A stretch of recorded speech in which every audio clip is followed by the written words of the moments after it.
what I'll say first is in regards to this game in general. I don't often get to say this because I'm oftentimes wrong. And I'll freely admit that. But I'd like to say I told you so. To the people that were really impressed by Iowa State's win over UNI last week, I went into this game, and I spoke on this a number of times leading up to today. I was confident heading into this game. I just thought Iowa State lacked the skill position talent to spread Iowa out like they typically can, or at least spread them out enough to stay competitive in this game. And I get it. It was a 7-point game late, but it was 20-3 late in the second half. We were talking in the stands about, hey, if Iowa can tack on another score, do you pull Cade in the fourth? Obviously, that didn't happen, and I give Iowa State credit for sticking with it. But this game was not close the majority of the game. It just wasn't. It was not a close ball game. It got tight there at the end, and part of that's how Iowa plays. And you just knew that Iowa was going to play it safe on that final drive.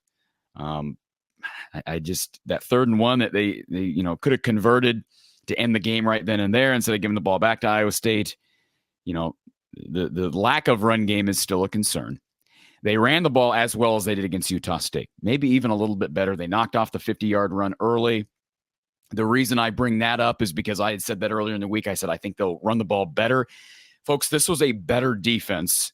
Iowa State's a better defense, and they're better up front than Utah State. I want to make sure that's abundantly clear.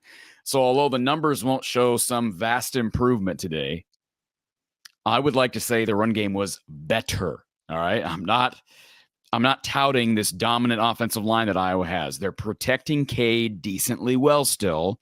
The run game is still behind, right?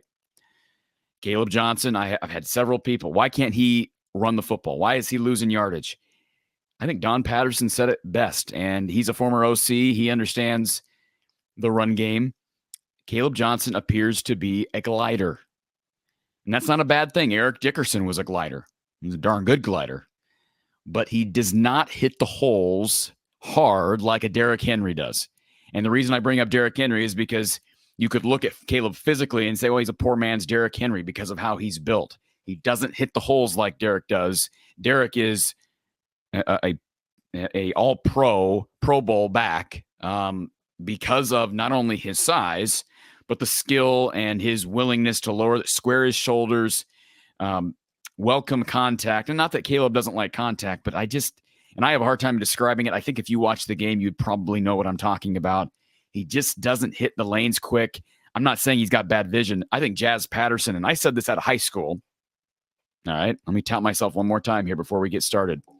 I said this out of high school. If you go back and watch some of my breakdowns of these two backs back in high school, I was higher on Jazz Patterson out of high school because I thought he hit his holes quicker, had really demonstrated really good vision, wasn't as big as Caleb in high school, and had a really rough senior year. Part of that was because of Deerfield Beach and their struggle. They had some issues there with the football program his senior year. But I was higher on Jazz when he committed coming out of his, junior year. And not saying Jazz is going to turn out to be the feature back, but I did find it intriguing that Caleb Johnson was pulled from kick return late in the game. Caden Weegan took over. And, what were the final numbers here? I guess I could pull it up. I had the box score in front of me. I was looking at it on the way back to the car. Jazz Patterson finished with 10 carries for 89 yards. Caleb with 15 carries for 89 yards. Very interesting that LaShawn Williams got 1 carry in this game. Now, again, I'll be interested to talk to Don tomorrow. That's intriguing to me. I think LaShawn has, first of all, the coaches, I can tell you this from Media Day, Kirk Ferentz raved about LaShawn Williams, as did Liddell Betts. They really like LaShawn Williams.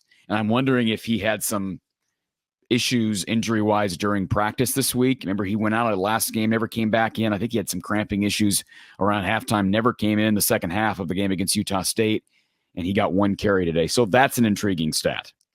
Cade is obviously hampered, but boy, isn't it nice to have a quarterback who plays within himself, is confident with what he's doing, and as a fan, as a guy watching the game, I'm confident in what Cade is doing. Look, he threw for 123 yards.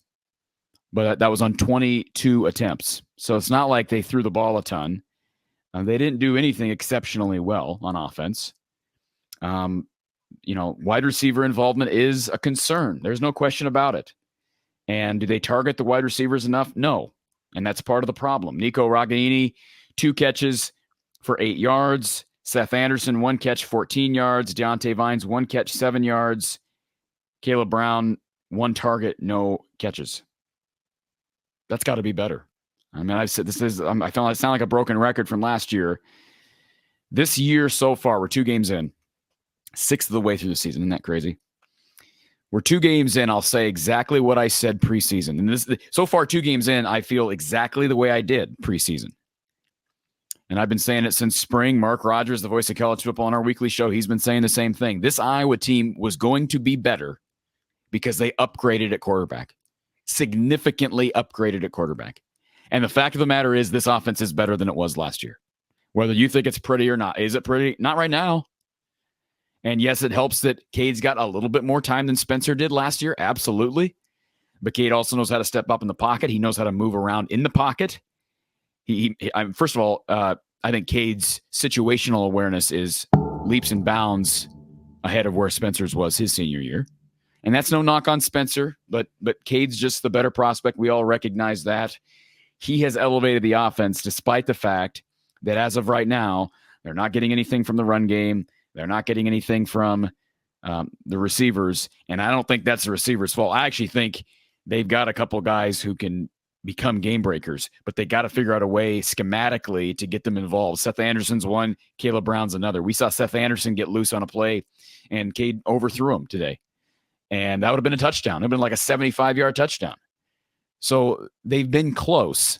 I still attribute a lot of this to scheme, and they've just got to make a concerted effort to get those wideouts involved. I don't know how else to put that. I'll be anxious to talk to Don once he hasn't watched the game yet, of course, because he was at the Western Illinois game, which started around the same time as the Iowa State game.